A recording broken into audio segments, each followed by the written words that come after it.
ሰላም ጤና ይስጥልን በመላው ዓለም የምትገኙ የተወደዳችሁ የሮሃ ቲቪ ተከታታዮች የካቲት 14 2018 ዓ.ም የረፋድ ዜናዎችን ይዘንላችሁ ቀርበናል። በሸዋ ምንጃር ሸንኮራ ወረዳ ያገዛዙ ሰራዊት በንጹሃን ላይ ጭፍጨፋ መፈጸሙ ተነግሯል። ከየቤታቸው ተወስዶ የተረሸኑት ሰዎች ቁጥር ጨምሯል። የምክር ቤት አባሉ ዶክተር አበባው ደሳለው ከነበለጠ ሞላው አብን የለቀኩት ለህዝብ ድምጽ ስላልሆኑ ነው ብለዋል። ፖለቲከኛው በአገዛዙ ጊዜያዊ ጥቅም መደለልንም አውግዘዋል። በትግራይ ክልል ያንዣበበው ጦርነት ለወጣቶች ስደት ምክንያት ሆኗል። የብልጽግና ሰራዊት ወደ ድንበር መጠጋቱ ተነግሯል። እነ ታደሰ ወረደ መረጃውን ውድቅ አድርገዋል። በዝርዝር እንመለከተዋለን። የአሜሪካ ዛቻ የበዛባት ኢራን የራሷን የድርድር ሰነድ እያዘጋጀች እንደሆነ ተነግሯል። ትራምፕ ለማጥቃት ተዘጋጅተናል ብለዋል። ውድ አድማጭ ተመልካቾቻችን አብራችሁን ልትቆዩ ከፈቀዳችሁ እነዚህ መረጃዎች በዝርዝር የምናሰማችሁ ይሆናል። የሮሃ ቲቪ ወቅታዊና ሀቀኛ መረጃዎች እንዲደርሷችሁ ቻናሉን ሰብስክራይብ፣ ላይክ እና ሼር በማድረግ አሁኑኑ ቤተሰብ ይሁኑ። በሸዋ ምንጃር ሸንኮራ ወረዳ ያገዛዙ ሰራዊት በንጹሃን ላይ ጭፍጨፋ መፈጸሙ ተነገረ።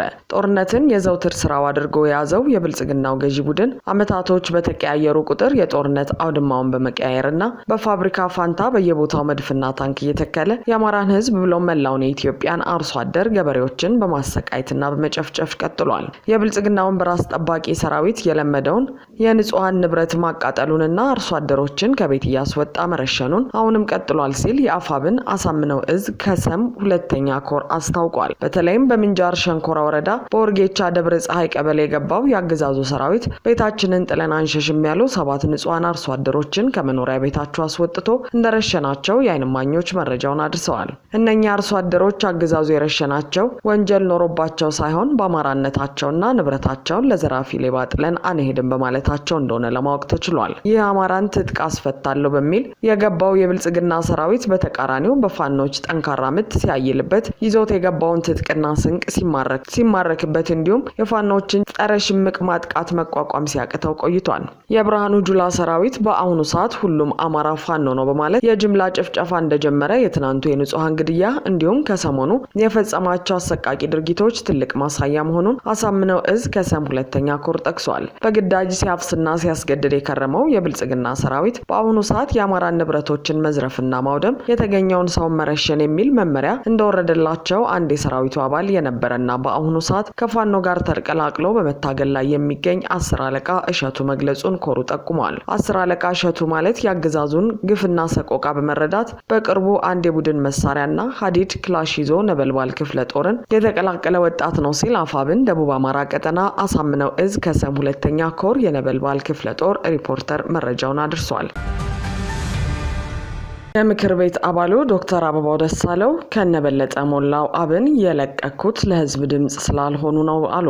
በነበለጠ ሞላ የሚመራው የአማራ ብሔራዊ ንቅናቄ ፓርቲ ለወከለው ማህበረሰብ ድምጽ ባለመሆኑ ፓርቲውን ለመልቀቅ መገደዳቸውን የምክር ቤት አባሉ ዶክተር አበባው ደሳለው ገልጸዋል። የምክር ቤቱ አባል ዶክተር አበባው ደሳለው ባለፉት 5 ዓመታት ውስጥ በምክር ቤቱ የአማራ ብሔራዊ ንቅናቄ ተወካይ በሚል በስም ቢጠሩም ወይም ቢወከሉም ሲንቀሳቀሱ የቆዩት የህዝብን ኃላፊነት ላለመክዳት እንጂ በፓርቲው እምነት እንደሌላቸው ከአህዱ መድረክ ጋር በነበራቸው ቆይታ ተናግረዋል። ፓርቲው ካለፈው 6 ጠቅላላ ምርጫ ከተካሄደ በኋላ ለአማራ ህዝብ የሚያደርገውን ትግል በፖሊሲ የተደገፈ አቋሙ ምን እንደሆነ በግልጽ ለአባላቱ እንደማያሳውቅ ተናግረዋል። ፓርቲው የአማራ ህዝብ የተለያዩ ችግሮች ሲደርስበት በዝምታ ያልፋል ሲሉ የከሰሱት ዶክተር አበባው በዚህ ምክንያትም ራሳቸውን ማግለላቸውን ገልጸዋል። አማራጭ ፓርቲ በመቀየር ወደ ኢትዮጵያ ህዝባዊ አብዮታዊ ፓርቲ በመወከል በቀጣይ በግላቸው በ7ኛው ጠቅላላ ምርጫ ለመወዳደር ዝግጅት እያደረጉ መሆኑንም ተናግረዋል። የአማራ ህዝብ በግጭት ምክንያት ሲፈናቀል ማንነትን መሰረት ያደረገ ጥቃት ሲደርስበት በስሙ የሚጠራው ፓርቲ ዝምታን በመምረጡ ከፓርቲው በፈቃደኝነት ራሳቸውን ማግለላቸውን ፖለቲከኛው አስታውቀዋል። የትኛውን ፓርቲ የወከለውን ህዝብ ጥያቄ ይዞ ፖለቲካዊ ትግል ማድረግ እንዳለበት የተናገሩት ዶክተር አበባው በጊዜው ጥቅም ተታለው የህዝብንና የሀገርን ኃላፊነት መርሳት ውጤታማ እንደማያደርግ ገልጸዋል። አክለውም እንደ ሀገር የሚነሱ የህዝብ ጥያቄዎች የሚመለሱት በተናጠል ታግሎ ሳይሆን በጋራ መቆም ሲቻል ነው ብለዋል። ካለፈው ስህተት በመማር በጋራ ለሰላማዊ ትግል መቆም ያስፈልጋል ሲሉ አንስተው በቆየው መንገድ የህዝብን መብት ማስከበር አይቻልም ብለዋል። በትግራይ ክልል ጦርነት ማንዣበቡን ተከትሎ ወጣቶች እየሸሹ መሆኑ ተዘገበ። የብልጽግና ኃይል ጦሩን ወደ ትግራይ አዋሳኝ በስፋት ማስጠጋቱን ተከትሎ በትግራይ ክልል ነዋሪዎች ዘንድ የተፈጠረው ስጋት ለወጣቶች ስደት ምክንያት መሆኑ ታውቋል። የዓለም አቀፍ ሚዲያዎች የትናንት ዘገባዎች ጦርነት አይቀሬ መሆኑን ሲገልጹ በትግራይና ኤርትራ አዋሳኝ ያሉ ወታደራዊ እንቅስቃሴዎችን በማስረጃነት አጣቅሰዋል። ኢትዮጵያ ኢንሳይደርም የጦርነቱን ማንዣበብ እንዲሁም የወጣቶችን ፍልሰትና ሽሽት አስመልክቶ ባሰናዳው ዘገባ ወጣቶችን አነጋግሯል። ዘገባው በረከት የተባለው ከመቀለ ወደ አዲስ አበባ ከተማ ከመጣ አንድ ሳምንት ሆኖታል ይላል። በትግራይ ክልል ያለው ሁኔታና የፖለቲካ ሽኩቻ በጣም ስለሚያስፈራ እሱን በመሸሽ ነው የመጣሁት ሲልም በረከት ወደ አዲስ አበባ የመጣበትን ምክንያት ያስረዳል። ከዚህ ቀደም የነበረው ጦርነት ባስከተለው ችግር ላይ ሌላ ችግር ተደራርቦ ማየት ስለማንፈልግ የበፊቱንም ስለምናውቅ ነው የሸሽ ነው ሲል ምክንያቱን አጠናክሯል። ከ3 ዓመት በፊት በነበረው ጦርነት ብዙ ነገሩን ያጣው በረከት የተትረፈረፈም ባይሆን ራሱን የሚያኖርበት የንግድ ስራ እንደነበረው ገልጿል። አንድ ቦታ ላይ ስትኖር የሰላም አየር ከሌለ ብትሰራም እርካታ የለውም ያለው ወጣቱ የፈለገው ይምጣ፣ ሰላም ካለ ችግር የለውም ያገኘ ኛውትን ሰራለው በሚል ነው በሽሽት የመጣውት የሚለው በረከት በአዲስ አበባ ከተማ ስራ እየፈለገ እንደሆነ ገልጿል። ከመቀለ ከተማ የቻለ ቤተሰቡን ጨምሮ ይዞ ሲወጣ ሌላው ልጆቹን እያስወጣ እንደሚገኝ የሚገልጸው በረከት አማራጭ የሌለው ሰው ብቻ ነው እየቀረ ያለው ሲል ነዋሪው ከጦርነት ለመሸሽ ያሉትን ሁሉ አማራጮች እየተጠቀመ እንደሆነ ይናገራል። ወጣቱ በብዛት እየወጣ ነው ሲልም የዓይን እማኝነቱን ሰጥቷል። ነዋሪነቱ በመቀለ ከተማ የሆነ ጋዜጠኛ በትግራይ ክልል ዳግም ጦርነት ሊቀሰቀስ ነው የሚለውን ስጋት ተከትሎ ሰዎች በብዛት እየወጡ መሆኑን አረጋግጧል። ከክልሉ ወደ አዲስ አበባ የሚደረጉ የአየርም የየብስም ትራንስፖርት አማራጮች በጣም ብዙ ናቸው ያለው ጋዜጠኛው በአውሮፕላንም በባስም ብዙ ሰው እየወጣ ነው ሲል ያለውን ሁኔታ ያስረዳል። ለኢትዮጵያ ኢንሳይደር ቃላቸውን እንደሰጡት የመቀለ ከተማ ነዋሪዎች ሁሉ ጦርነትን በመስጋት ከትግራይ ክልል በብዛት እየወጡ ያሉት ወጣቶች ስለመሆናቸው ይናገራል። በፍጥነት መውጣት የሚፈልጉ ወጣቶች በክልሉ የአውሮፕላን ትኬት ለማግኘት ቀናትን ላለመጠበቅ ሲሉ ወደ አፋር ክልል ሰመራ በመኪና ሄደው ከዚያ በአውሮፕላን ይጓዛሉ ይላል ጋዜጠኛው። አውቶቡስም እንደ ልብ እንደማይገኝና ትኬት ቆርጦ ለመሄድ ቀናትን ሊያስጠብቅ እንደሚችል የሚናገረው ጋዜጠኛው በዚህ ምክንያት በመለስተኛ ተሽከርካሪዎች አቆራርጠው ወደ አፋር የሚገቡ ወጣቶች እንዳሉ ይገልጻል። ወጣቶቹ ትምህርትም ጭምር አቋርጠው ነው እየወጡ ያሉት ሲልም የሁለተኛ ደረጃና የዩኒቨርሲቲ ተማሪዎች ጭምር ከክልሉ እየሸሹ መሆኑን ያብራራል። ዩኒቨርሲቲ የሚማር ወንድም እንዳለው የሚገልጸው ጋዜጠኛው ቤተሰባቸው ትምህርቱን አቋርጦ ወደ አዲስ አበባ እንዲሄድ እየወተወቱት እንደሆነ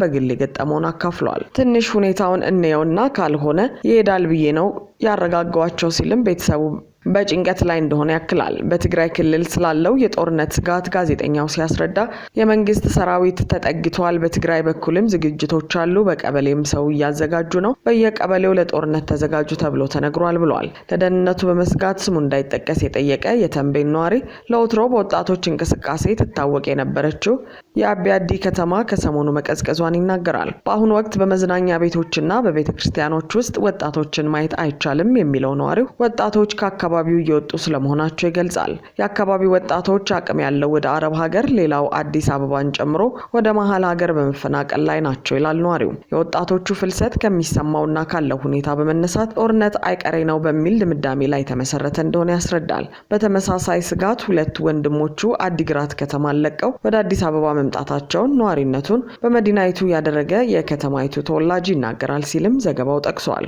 ይህ በእንዲህ እንዳለ በታደሰ ወረዳ የሚመራው የትግራይ ክልል ጊዜያዊ አስተዳደር ደግሞ የብልጽግና መንግስት ሰራዊት እያስጠጋ ነው በሚል ህዝቡ መሸበሩ ተገቢ አይደለም ይላል። ጊዜያዊ አስተዳደሩ ወታደራዊ እንቅስቃሴ አለመኖሩን አረጋግጣለሁ ሲል ከደቂቃዎች በፊት ጽፏል። የአሜሪካ ዛቻ የበዛባት ኢራን የራሷን የድርድር ሰነድ እያዘጋጀች እንደሆነ ተነገረ። በዚህ ሳምንት ከአሜሪካ ጋር የኒውክሌር ድርድር ስታደርግ የቆየችው ኢራን በመጪዎቹ ጥቂት ቀናት ውስጥ የራሷን የድርድር እቅድ እያዘጋጀች እንደምታቀርብ መግለጿ ተዘግቧል። የኢራን የውጭ ጉዳይ ሚኒስትር ይህንን ያስታወቁት የአሜሪካው ፕሬዝዳንት ዶናልድ ትራምፕ ቴህራን በድርድሩ እንድትስማማ ለማድረግ ውስን ወታደራዊ ጥቃት ለመፈጸም እያሰቡ ባሉበት ጊዜ መሆኑ ታውቋል። ሮይተርስ ያነጋገራቸው ሁለት የአሜሪካ ባለስልጣናት ባለስልጣናት ኢራን ላይ ለሚወሰደው እርምጃ የሚደረገው ወታደራዊ ዝግጅት ከፍተኛ ደረጃ ላይ መድረሱን እንደገለጹ ተዘግቧል። ትራምፕ ትዕዛዝ የሚሰጡ ከሆነ ግለሰቦችን ኢላማ ለማድረግ እንዲሁም የኢራንን መንግስት የመለወጥ አማራጭ ላይ ጭምር ዝግጅት እንደተደረገ ተነግሯል። የኢራን የውጭ ጉዳይ ሚኒስትር አባስ አራግቺ ጄኔቫ ውስጥ በተካሄደው ቀጥተኛ ያልሆነ ንግግር ሁለቱ ወገኖች የሚመሩባቸው መርሆችን በተመለከተ ስምምነት ላይ መድረሳቸውን ተናግረዋል። ይህ ግን ስምምነት ላይ መድረሱ አይቀሬ ነው ማለት እንዳልሆነ አስረድተዋል። አራግቺ ለአሜሪካው ኤምኤስ ናው ቴሌቪዥን ጣቢያ በሰጡት ቃለ መጠይቅ በሚቀጥሉት 2 ወይም 3 ቀናት ውስጥ ለኢራን ከፍተኛ ባለስልጣናት ለግምገማ የሚቀርብ የአጸፋ የድርድር እቅድ መዘጋጀቱን ተናግረዋል። በመጪው 1 ሳምንት ጊዜ ውስጥ አሜሪካና ኢራን ሌላ ዙር ንግግር ሊያደርጉ እንደሚችሉም ጠቁመዋል። የውጭ ጉዳይ ሚኒስትሩ አሜሪካ ወታደራዊ እርምጃ የምትወስድ ከሆነ ስምምነት ላይ የመድረስ ጉዳይን የተወሳሰበ እንደሚያደርገው አክለዋል። አራግቺ የኢራን የድርድር እቅድ ለአሜሪካ ልዑካን ማለትም ለትራምፕ ልዩ መልእክተኛ ስቲቭ ዊትኮፍ እና ለአማቻቸው ጃሬድ ኩሽነር የሚቀርብበትን የተቆረጠ ቀን አልጠቀሱም። ነገር ግን በጣም ባጠረ ጊዜ ውስጥ ዲፕሎማሲያዊ ስምምነት ላይ ይደረሳል የሚል እምነት እንዳላቸው ገልጸዋል። ወታደራዊ እርምጃ ወደ መፈጸም እያዘነበሉ ያሉት ፕሬዚዳንት ትራምፕ በበኩላቸው ኢራን ስምምነት ላይ እንድትደርስ ከ10 እስከ 15 ቀን የሚደርስ የጊዜ ገደብ ሰጥተዋል። ይህ ካልሆነ ግን መጥፎ ነገሮች ይፈጠራሉ ሲሉ አስጠንቅቀዋል። ኢራን ላይ ውስን ጥቃት ለመፈጸም እያሰቡ እንደሆነ አርብ ዕለት በዋይት ሀውስ ከጋዜጠኞች ጥያቄ የቀረበላቸው ፕሬዝዳንቱ እያሰብኩበት ነው ማለት የምችል ይመስለኛል ብለዋል። አድማጭ ተመልካቾቻችን የሰዓቱ የሮሃ ቲቪ ዜናዎች የተከታተላችኋቸውን ይመስሉ ነበር። አብራችሁን ስለነበራችሁ ከልብ እናመሰግናለን። ሰላም።